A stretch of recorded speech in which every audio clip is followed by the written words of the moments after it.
संस्था द्वारा आज एक पत्रकार वार्ता का आयोजन किया गया, जिसमें कुछ पदाधिकारियों संग दीपक सरीन उपस्थित रहे। पत्रकार वार्ता में दीपक सरीन ने अपने ऊपर लगे सभी आरोपों का खंडन करते हुए कहा कि मुझ पर जो भी आरोप लगाए गए हैं वह सब गलत हैं। उन्होंने पत्रकारों से वार्ता करते हुए यह भी बताया कि उनके ऊपर पैसे गबन का जो आरोप लगाया गया है वह भी गलत है। संस्था द्वारा उन्हें 2 रसीद बुक मिली थी, जिनमें से उन्होंने 3 सदस्य बनाए थे। उन सदस्यों से प्राप्त धनराशि बैंक में यथा समय जमा करा दी गई थी।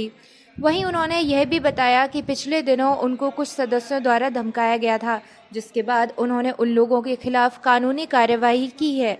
वहीं पापा संस्था प्रोग्रेसिव एसोसिएशन ऑफ पेरेंट्स को भंग किया जा चुका है। भविष्य में अगर कोई भी सदस्य इस नाम से कार्यकर्ता पाया जाता है तो उसके खिलाफ भी कानूनी कार्यवाही की जाएगी। मेरे ऊपर ट्रस्ट का नाजायज उपयोग करने का दबाव दिया जा रहा था। मुझसे कहा जा रहा था कि हमारे बच्चों के एडमिशन करा दो फलाने स्कूल में, जिसका मेरे द्वारा मना किया गया। मुझसे कहा गया कि हमारे बच्चों की फीस माफ़ करा दो, जिसका मैंने विरोध किया कि अगर हम स्कूलों का विरोध कर रहे हैं, अगर हम ही स्कूल वालों से समझौता करने लगेंगे, हम ही आपके बच्चों की फीस माफ़ कराने लगेंगे, तो फिर हमारी लड़ाई खत्म हो जाएगी। हम उस स्कूल पर बिल्कुल दबाव नहीं दे पाएंगे। मैंने इस बात का पुरजोर विरोध किया।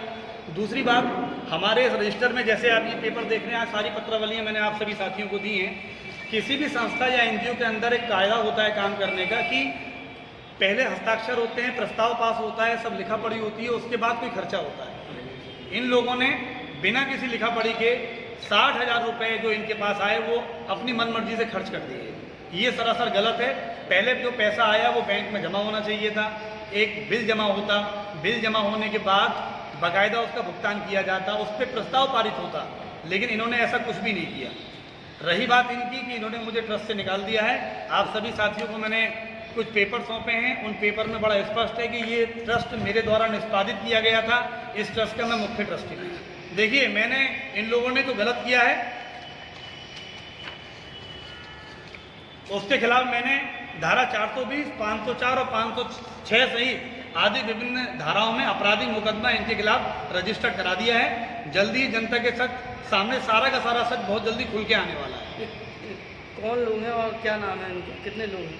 देखिए, मनोज शर्मा, शोभित जेटली, अरुण मिश्रा, प्रवीण सक्सेना, अमर सिंह सेंगर, दीपक वर्मा और एक हमारे अरुण भाटिया जी।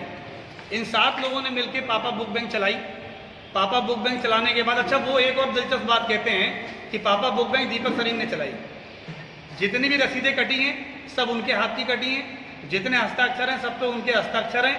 पूरे कार्यकाल में 1.5 साल में मैंने सिर्फ 3 रसीदें काटी, जिसका 500 रुपये शुल्क था, वो भी मैं जमा करा। मैं ये सवाल करना चाहूँगा, जहाँ सैकड़ों की संख्या में रसीदें काटी जा रही हैं वहाँ घोटाला होगा, जहाँ पैसे जमा किए जा रहे हैं रसीद लेते समय वहाँ घोटाला होगा, या वो घोटाला करेगा जिसने ये रसीदें नहीं काटी, जिसने पैसा ही नहीं लिया? तो साहब, ये तो आप लोग खुद भी देख सकते हैं। मैंने पूरे साक्ष्य आप लोगों को उपस्थित कराए हैं। एक भी रसीद बुक पर यदि आपको 3 रसीदें मैंने काटी हैं, जिसका कुल कीमत 500 रुपये का योग होगा, मैं जमा कर चुका हूँ। आपके माध्यम से पूरे शहर की जनता से कहता हूँ कि किसी ने यदि मुझे 1 रुपया दिया हो पापा संस्था के नाम पर, या किसी ने एक रसीद मुझसे कटवाई हो, तो वो मेरे सामने आ जाए। केवल आरोप लगा देने से आरोप सिद्ध नहीं हो जाते, सिद्ध करने पड़ते हैं। मैं सिद्ध कर रहा हूँ कि मैंने पापा बुक बैंक वाले चलाने वाले लोगों के खिलाफ मुकदमा कायम करा दिया है और उसकी कार्रवाई कराई जाएगी। क्या शहर में अब 2 पापा टीमें चलेंगी? बिल्कुल नहीं चलेंगी। आपने जो मैंने पत्र दिया वो अभी आपने पूरा नहीं पढ़ा है। आज मैं आप सबके सामने एक बात और बता दूं कि चूंकि इस ट्रस्ट को निष्पादित मेरे द्वारा किया गया था, इसलिए इस ट्रस्ट को मैं निरस्तीकरण करा चुका हूँ। ये ट्रस्ट पूरी तरह खत्म हो चुका है।